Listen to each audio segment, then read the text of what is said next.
I ran because the bus shelter glass fogged from the wrong side. It was after work, late enough that my street had gone quiet. I cut down the side road by the park to save time. It was the one with bad paving and a line of old streetlights that went dim and bright in a slow breath. The mist came in thick from the river. It sat low. It moved when I didn't look at it. My jacket got damp. The hood stuck to the back of my neck. I saw the bus shelter ahead of me. It had that orange light inside, the kind that made everything look the same shade. A shape stood next to it. At first I thought it was a sign or a bin or some guy hunched over his phone, but it didn't shift weight. It didn't do anything. It stood too straight. I slowed down without meaning to. I told myself it was a person. I told myself not to be weird. The glass of the shelter shone a dull sheet with the mist on it. I passed close enough to touch it. I looked once more at the shape. It faced the road. No face. Just a darker place in the fog. I stepped past the shelter and then I saw the glass fog. It bloomed from the inside. Not from me. From inside the glass. A circle about the size of a face pushed out in moisture, round and flat like someone put their forehead to it. A nose shape. The shadow of a mouth. It pressed from the wrong side. I flinched back. The glass creaked. Then a handprint spread next to the face. The fingers ran down, wet, from inside the pane. Too high up to be a kid. The palm looked long. The fingers left streaks that beaded and fell. I said, "No," out loud, and then I ran. My feet slapped the pavement. My breath burned. The mist tasted dirty like wet leaves. The streetlights dimmed as I went under them, one by one, like my shadow ate their light. I didn't look back. I heard nothing but my own steps and the wet sound of my jacket rubbing. I crossed at the corner by the takeout. A delivery guy stood by his bike and glanced at me. Another man held a plastic bag with a bottle in it. A couple laughed near the bus stop up there. I hit the main road and I let out a wordless sound I didn't plan. I felt stupid. I told myself it was some idiot inside the shelter fogging the glass. A prank. The shape was probably nothing. I walked with other people up the street. A bus hissed. The mist thinned where the traffic was. I held my phone in my hand like a charm. My hands shook. I told myself to stop thinking about the face. I looked at shop windows and my reflection to calm my mind. I kept moving. I got home in maybe 10 minutes. I used my key. My hallway smelled dry and old. I shut the door hard and locked the top latch. I set my bag down. The flat felt warm compared to outside. I put the kettle on because that was what I always did. Habit saved me most nights. I hung my jacket on the chair by the table. It left a dark, wet patch. I kicked off my shoes and left them near the door. The kettle clicked and started to hum. I took my phone charger from the bowl by the door and plugged in. The bar said 19%. I thumbed a message to Mark. I wrote, "Got weird thing on the way. Fog. Guy at bus shelter shoved face on glass from inside. Might have been a trick." I added a joke face I didn't feel. He didn't answer right away. Fine. I went to the sink to fill the kettle more because I figured I would want more tea. I stood there and breathed a few times until my breath slowed down. I could still taste the mist in my mouth. I rubbed my hands together. My fingernails had damp grit under them from the park path. I washed them off. The kettle began to rattle a little. I looked at my phone. Still no reply. I wrote, "Ignore me if dumb. Long day." I opened the pantry and took out a tea bag. The bag tore a little at the corner and left dust on my fingers. I stood there waiting. The flat made little noises, the kind of tick and hum that told me I was safe. Fridge motor. Pipes somewhere. My own breath. I told myself I had let a bad image get in. I swiped through my camera out of habit. I had taken some pictures last weekend at the canal. My thumb slid and I saw my own face from earlier on the train when I checked my hair. Normal crap. I wanted to erase the bus shelter from my head. I thought about taking a picture of my kitchen just to change the subject in my brain. The kettle clicked off. I poured water into a mug. I stood close and let the steam hit my face. It felt good. Warm. I closed my eyes. When I opened them, my mind supplied the shelter again, the face on the wrong side of the glass. I shook my head and laughed once. It was nothing, I said, to the sink. I carried the mug to the table. The chair squeaked under me. My jacket dripped once onto the floor. I wiped the drop with my sock and then made a face because why did I do that? I lifted my phone again. Mark had replied. He wrote, "Lolo, you watch too much crap. You good?" I wrote, "Yeah. Home. Tea. Mist creeped me out." He wrote, "Hot bath fixes mist." I wrote, "I'll pass." I heard something soft and wet down the hallway, like a cloth dropped. I froze. The bathroom door stood open a crack. The light in the hallway flickered very soft. It did that sometimes when the bulb got tired, I told myself. Then it dimmed more than it had before and stayed down. The air felt colder on my cheeks. I looked at the kitchen window. The glass fogged at the corners like it does in winter. But it was not that cold outside. The radiator ticked. I set the mug down and stood. I walked to the hallway. The floorboards felt cool even through my socks. I leaned and looked. The bathroom tile shone. The mirror above the sink looked dull. No one there. The sound I heard could have been a drip. My heart thumped hard. I told myself I was stupid. I was alone. That was always the case. I turned on the hallway fan to push warm air around. It whirred low. It made the thin curtain by the door move. I crouched to check the door anyway. The bottom of the door had a draft. I had one of those rubber strips stuck to it, but it had peeled. I used a rolled towel. I shoved it tight along the bottom. I stayed there on my knees, hands on the towel, looking at the gap. The gap looked dark like a thin mouth. I shook my head at myself. I stood up. "Stop it," I said, half to me, half to the empty flat. I walked back into the kitchen and sipped my tea. It tasted of paper a bit because I tore the bag. I didn't care. I set my phone on the table and opened the camera. I lifted it and took a picture of the hallway like a joke, to send to Mark with some dumb caption. I added the caption, "Haunted towel." I hit send with the photo. He wrote back, "LOL." I opened the picture again to look at it. My hallway in the photo looked the same small tunnel as real life. The fan was a blur. The towel, a gray snake. The light by the ceiling dim. But my eyes caught something else. The edge of the bathroom doorway had a curve of shadow on it. I squinted.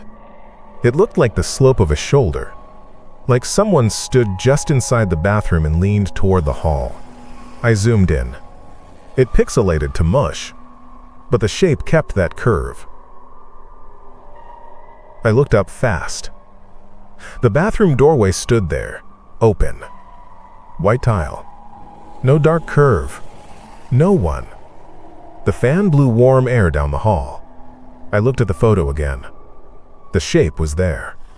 Closer than it had been in my head. Not far away. Like the photo had pulled it in. My hands prickled. I walked to the bathroom. I flicked on the light. The bulb hummed. The mirror had a faint fog on it, even though the air was warm. I blew out a breath without thinking. My breath showed in a pale cloud. It hung in the air for a second and went away. I didn't like that. I rubbed my arms through my shirt. "No," I said again, because it was the only word that came out of me. My phone buzzed. Mark wrote, "You okay?" I wrote, "Not funny." Photo looked off. He wrote, "Send again." I went back to the kitchen to sit. My chair scraped. I drank my tea. My tongue felt thick. I took another photo of the hallway from the same spot and sent it. I watched the little bar crawl across. I looked up. Nothing moved. The fan turned. The towel stayed. The lights were dim but steady. While I waited, something cold touched the back of my neck. Not a hand, just air. I swiped at it like a fly. The feeling didn't go away. I realized I could see my own breath again. It came out white and drifted in little curls in the warm kitchen. My arms got goosebumps.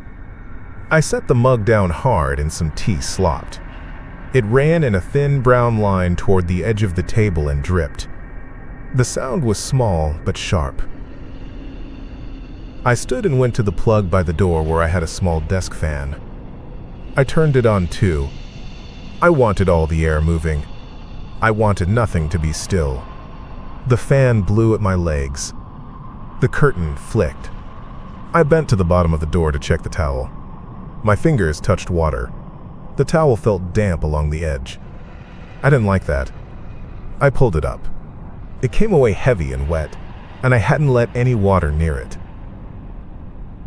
I dropped it and flinched back. Where the towel had been, the gap under the door showed a gray smoke.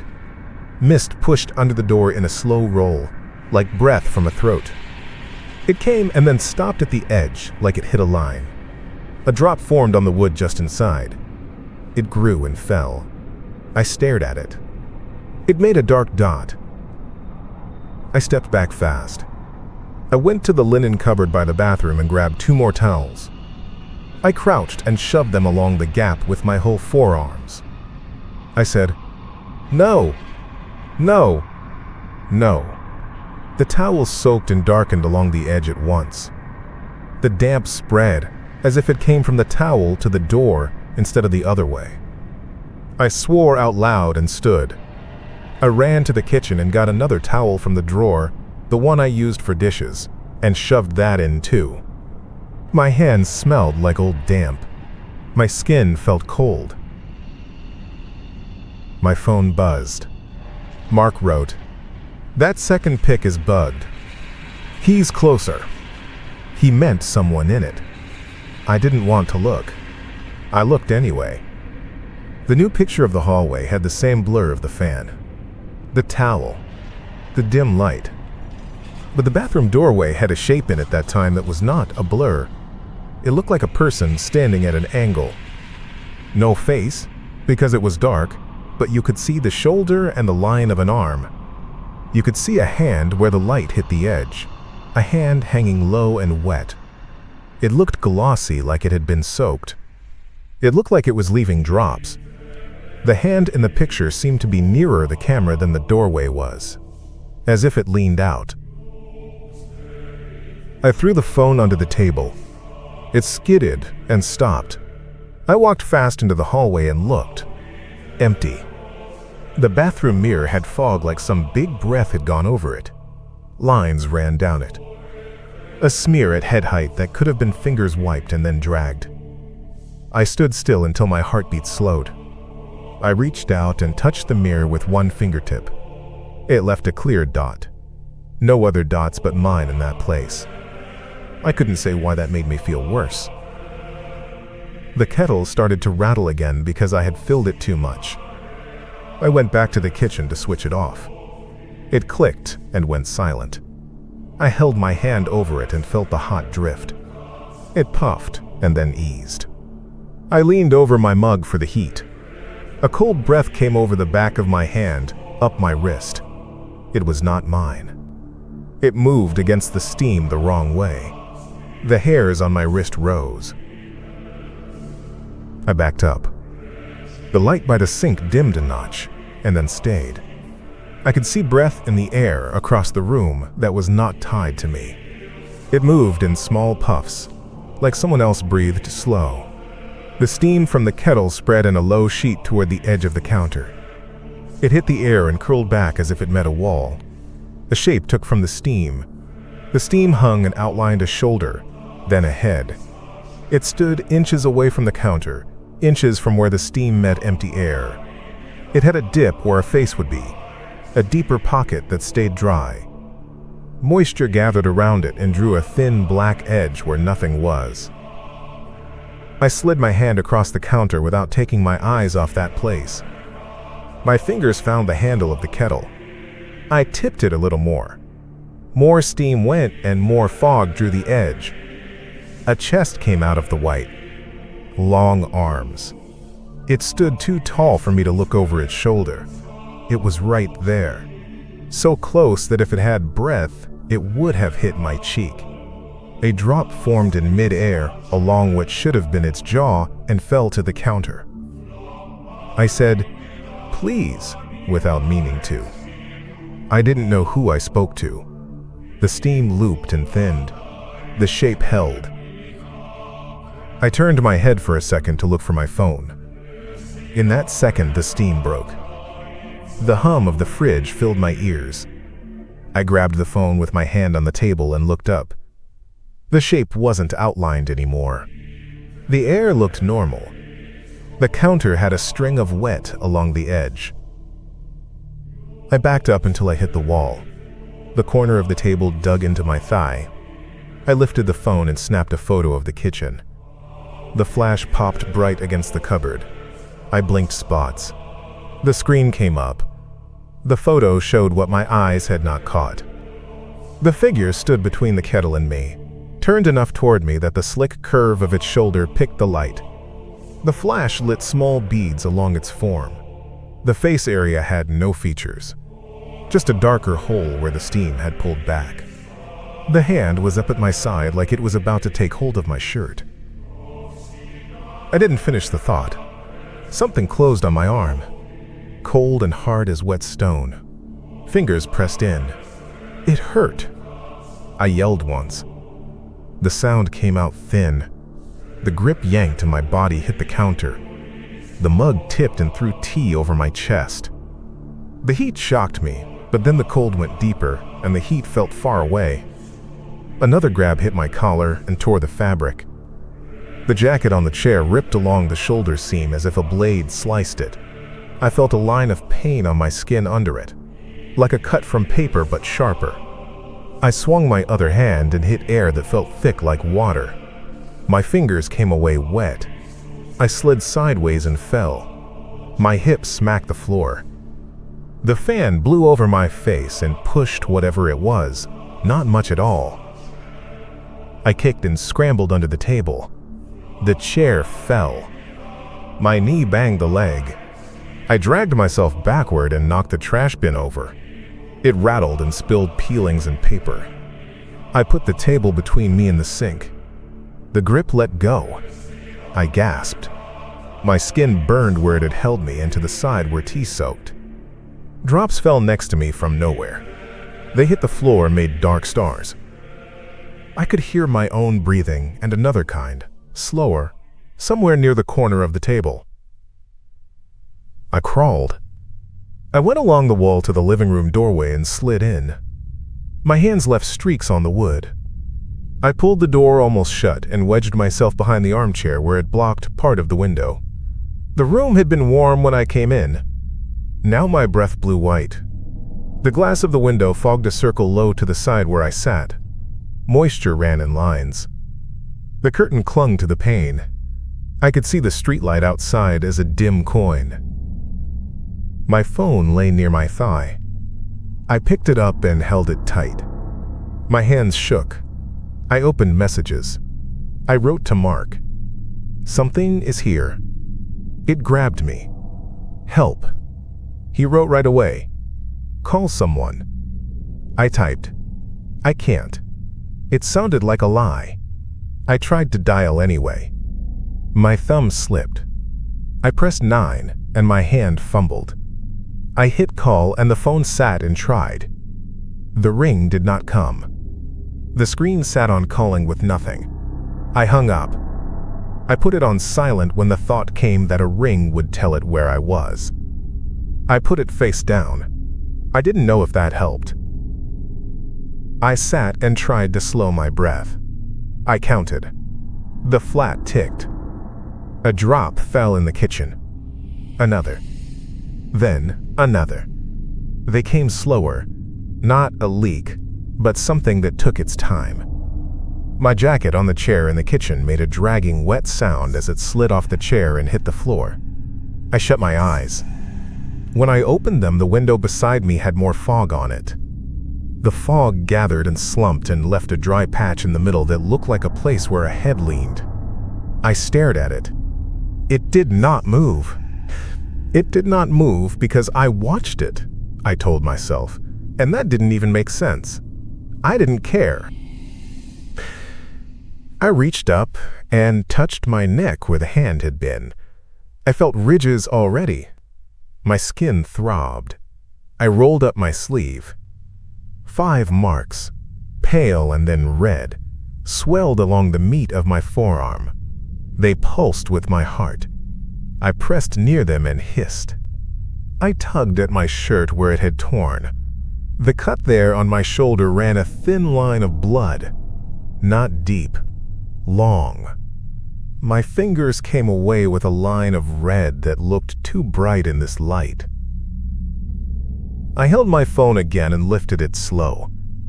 I had a stupid thought that if I didn't take a picture, it couldn't move. Then I had the other thought that the pictures made it worse. I set the phone down on my knee and didn't lift it to take a photo. I typed to Mark with my thumb and hand shaking. It hurts. He wrote, "Who? Call 999, call now." I typed, "It comes when not looking." He wrote, "Lock the door." I wrote, "I did. Towels soaked." He wrote, "What are you saying?" I didn't know how to answer with words that weren't panic. I wrote, "Mist under door." He wrote, "I'm coming. Where's your spare?" I wrote, Don't come." I don't remember telling my hand to write that. It wrote itself. I pictured him in the hall with the dim light and the wrong fog. I didn't want him there. The clock on the wall in the living room ticked. It said 11:19. I thought about how I had stupidly sent those photos. I thought about what it looked like in them. My skin crawled. Something touched my foot. The carpet pressed in under my sock like fingers slid under it. I pulled my feet up to my chest and hugged my knees. The chair arms dug into my shoulders. The space behind the chair felt tight and wet. I could smell my own fear. I could smell damp cloth. I could feel a colder patch to my left where the window met the wall. Cold breath came there. It moved across my cheek, and eyes slow, like someone leaned in close and exhaled while they watched me. I heard the towel at the door pull across the floor out in the hall. It made a wet scrape. The fan's low hum dipped and rose. It sounded tired, like it pushed against something. A soft step came from the kitchen, but it sounded wrong. It sounded like a bare foot on wet tile, slow and careful. Then another. Then a pause. The drip kept time between them. I closed my eyes and opened them because both felt bad. I stared at the gap under the living room door, which was very small. A fog pushed at it and then drew back. It did that twice. It found the corner instead. I saw a ribbon of mist thread in along the hinge side, thin as a string. It unrolled along the baseboard. It did not roll like smoke. It lay like a wet cloth unfurling. It reached toward my foot again, and I pulled my foot up harder until my leg cramped. I reached out for something to throw, and my hand closed on a magazine. I thought about the kettle and how the steam had drawn the edge of it. I thought about turning on more heat to make it show. I thought about that, and then thought about how close it had been. I held still instead. The mist on the floor gathered in a low mound in the center of the room. It made a shape on the carpet like a figure's shadow leaned against the edge of the coffee table. Drops formed on the wood and fell. My ears filled with the sound of those drops, slow and regular.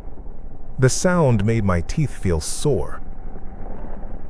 My phone vibrated on my knee. It made me jump and almost drop it. I flipped it and saw a new message. It was from a number I didn't know or one that had no name saved.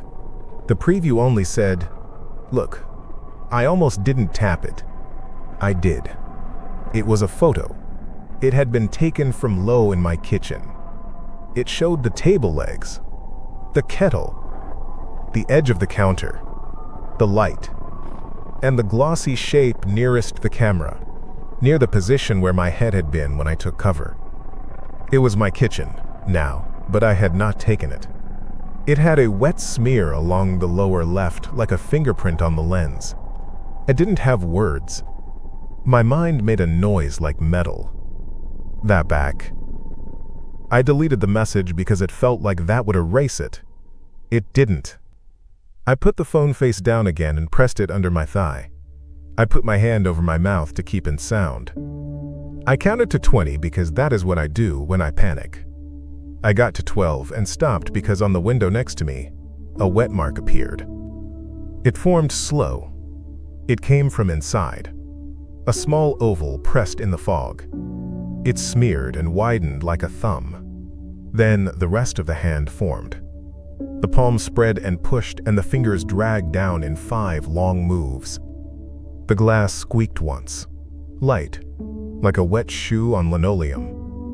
The handprint belonged to someone standing where I sat. It belonged to the inside of the glass. I tried to say go, and nothing came. I swallowed and tried again. Go, I said, and it sounded like an old man's voice, even though I am not one. The handprint finished and left streaks. The drip on the other side of the chair slowed. I felt cold breath on the back of my neck. It moved my hair. I reached back to touch my neck and my fingers met water. Not sweat. Water that didn't belong there. I brought my hands forward and put them on this page. I started writing. I wrote fast. The carpet soaked at the edge of the chair where I sat. It darkened.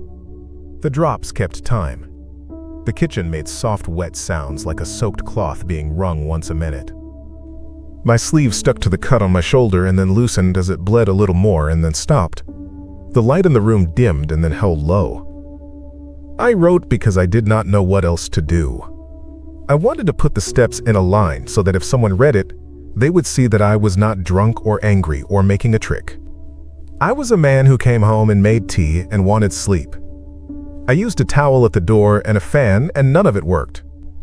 I took pictures and I should not have. Steam showed the edge of what stood there. It stood inches away.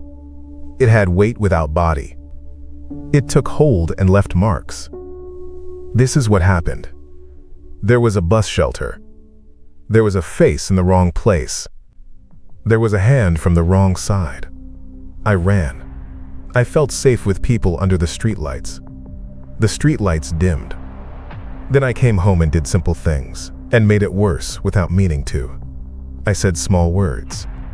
I wrote now in the space between the chair and the window while a wet handprint formed on the inside, not a foot from my shoulder. I heard a slow drip beside my chair. I wrote because I did not see a door anymore in my head, even though one stood there. There is no way out. He-hor.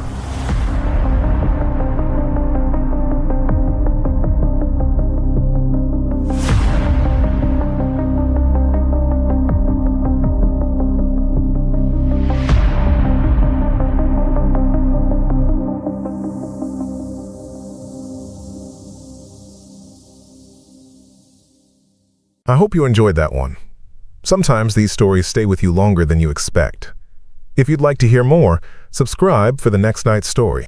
Like the video if you enjoyed it, and maybe watch another before the lights go out. See you in the next one.